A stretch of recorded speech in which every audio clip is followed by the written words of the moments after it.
তবে বাংলাদেশে যদি কেউ বলে সাংবিধানিক সরকার কে, আমি এখন আপনাকে বলছি, আমরা তিনটা সরকার যদি পাশাপাশি নিয়ে আসি, ইউনূস সরকার উনি কে ছিলেন? উনি ছিলেন একজন অনির্বাচিত অসাংবিধানিক কিন্তু জনসমর্থিত সরকার। আর আজকের যে সরকার নির্বাচিত কিন্তু অসাংবিধানিক, কারণ সংবিধানের ভিতরে নাই, সংবিধান মোতাবেক আমরা আসেন নাই নির্বাচনে। যদি সাংবিধানিক সরকার বলেন right or wrong, absolutely Sheikh Hasina ছিল সাংবিধানিক সরকার এবং রাষ্ট্রপতি তাদের, এটা আমার স্রেফ মনে হয় পাওয়ার শেয়ারিং।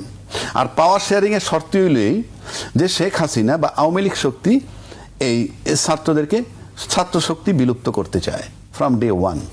মাননীয় স্বরাষ্ট্রমন্ত্রী যে বক্তব্যগুলো আপনি উপস্থাপন করলেন যে সংবিধানে এগুলোর কোনো বক্তব্য নাই, উনি কিন্তু আইনের ছাত্র। ইনফ্যাক্ট উনি হয়তো প্র্যাকটিস করেন না, বাট আইনের ছাত্র এবং উনি খুব ভালো বোঝেন, এ ব্যাপারে আমার কোনো সন্দেহ নাই। পাশাপাশি এখানে একজন আইনমন্ত্রীও আছে, যিনি অ্যাটর্নি জেনারেল ছিলেন এবং আইনমন্ত্রী। তার ভার্সনটাও আমরা কিন্তু পাই না এই বিষয়ে, পাচ্ছি শুধু স্বরাষ্ট্রমন্ত্রীর ভার্সন। আপনি যদি বলেন যে সংবিধানে নাই, সংবিধান তো নাই, সংস্কার পরিষদের কথা থাকবে কেন? বিষয়টা আসলো তো নতুন। বিষয়টা কি আগে ছিল বা সংবিধানে ছিল? কখনো ছিল না। যখন ছিল না সেটা আপনি আনবেন কেন? সংবিধানে তো গণভোটও ছিল না, সেই গণভোটের কথা তো আপনারাই বলেছেন, আপনারাই উদ্যোক্তা, এবং আপনারা বলছেন গণভোট এবং দুইটা সংসদ নির্বাচন একই দিনে হবে, আপনাদের বক্তব্য। সেই মোতাবেক রাষ্ট্র চলেছে এবং নির্বাচনের পূর্বে বিএনপির চেয়ারম্যান সাহেব সরাসরি বলেছেন ধানের শেষে যেভাবে ভোট দিবেন একই কায়দায় গণভোটের হাতে ভোট দিবেন।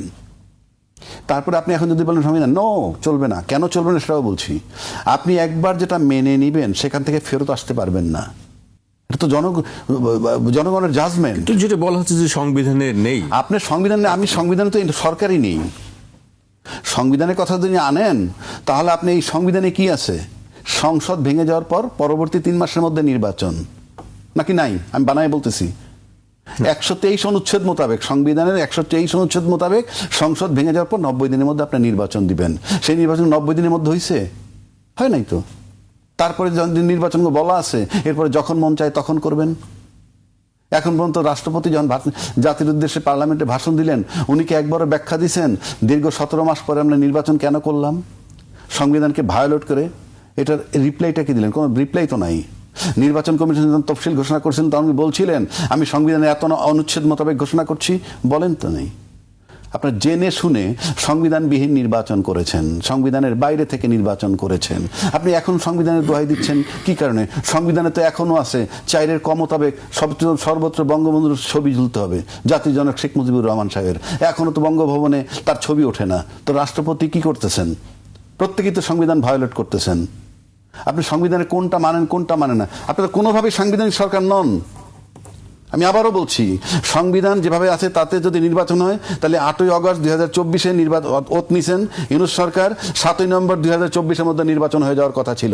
অথচ বিএনপি প্রথম প্রস্তাব দেয় ডিসেম্বর 25-এর মধ্যে আমরা নির্বাচন চাই। আপনার খেয়াল আছে নিশ্চয়ই। ডিসেম্বর 2025-এর মধ্যে কোন সংবিধানে চেয়েছিলেন? কাজী সংবিধান বলে এই সংবিধানের দোহাই দিয়ে কিন্তু শেখ হাসিনা চলছিল 14 বছর। তবে বাংলাদেশে যদি কেউ বলে সাংবিধানিক সরকার কে, আমি এখন আপনাকে বলছি, ইউনূস, আমরা তিনটা সরকার যদি পাশাপাশি নিয়ে আসি, ইউনূস সরকার উনি কে ছিলেন? উনি ছিলেন, আপনারা সবাই জানেন, রাষ্ট্রপতির মতামতের ভিত্তিতে বসছেন। উনি ছিলেন একজন অনির্বাচিত অসাংবিধানিক কিন্তু জনসমর্থিত সরকার, জনগণ তাকে বসাইছে। আর আজকের যে সরকার নির্বাচিত কিন্তু অসাংবিধানিক, কারণ সংবিধানের ভিতরে নাই, সংবিধান মোতাবেক আমরা আসেন নাই নির্বাচনে। যদি সাংবিধানিক সরকার বলেন right or wrong, absolutely Sheikh Hasina ছিল সাংবিধানিক সরকার। বলতে পারেন সংবিধানটা তার মতো, ইয়েস, তার মতো করে বানাই নিছে, যে সংবিধানটা এখন আছে তার মনের মতো করে বানাই নিছে এবং সেই মোতাবেক উনি নির্বাচন।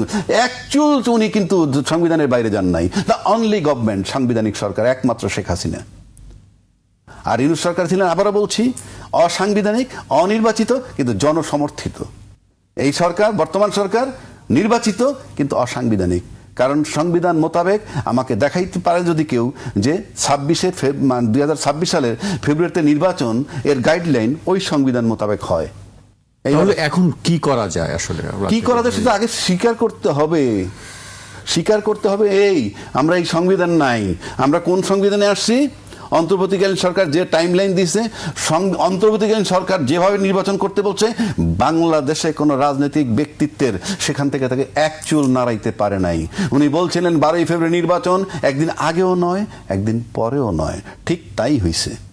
এইবার আসেন, রাষ্ট্রপতি নিয়ে কথা বলছেন। রাষ্ট্রপতিকে আপনি সরাচ্ছেন না কেন? জুলাই চেতনা নাকি অন্য কোথাও আপনাদের প্রবলেম আছে? আমার কাছে তো মনে হচ্ছে পাওয়ার শেয়ারিং হয়েছে।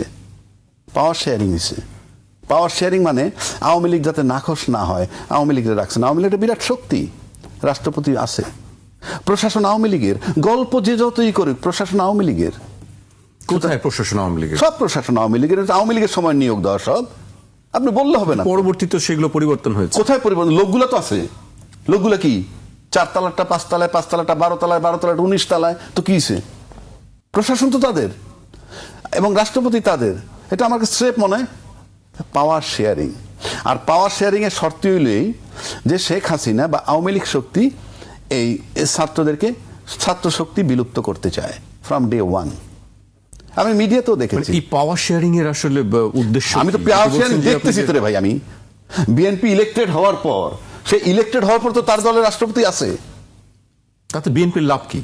লাভ লোকসান পরে আপনি তো সব দলীয় করতেছেন। অলরেডি 11 জন প্রশাসক নিয়োগ দিচ্ছেন নির্বাচন ছাড়া। তারা তো কোনো প্রজাতন্ত্রের কর্মকর্তারে দেন নাই, তারা সব দলীয় লোকরে দিচ্ছেন।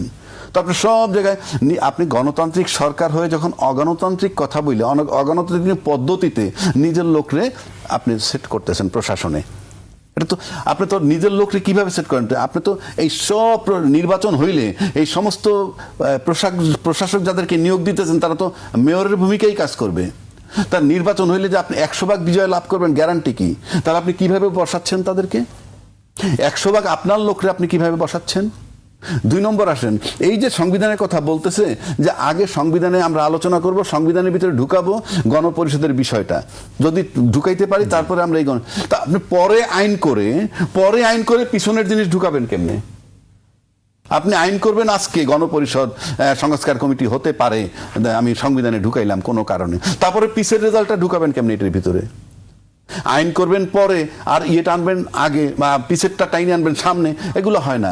এগুলো হলো আপনি বলতেছেন আর কি যে এটা হলো কিলিং অফ টাইম। আমার কাছে মনে হয় তারা বোধহয় অনেকটা কিং কর্তব্য বিমূঢ়। ঠিক ওই যে জুলাই আন্দোলন যখন হয়েছিল তখন ছাত্ররা যেরকম ভাবছিল যে শেখ হাসিনাকে অপসারণটাই জরুরি, তার পরবর্তী কার্যক্রমটা কি হবে এই হোমওয়ার্ক বোধহয় তাদের ছিল না।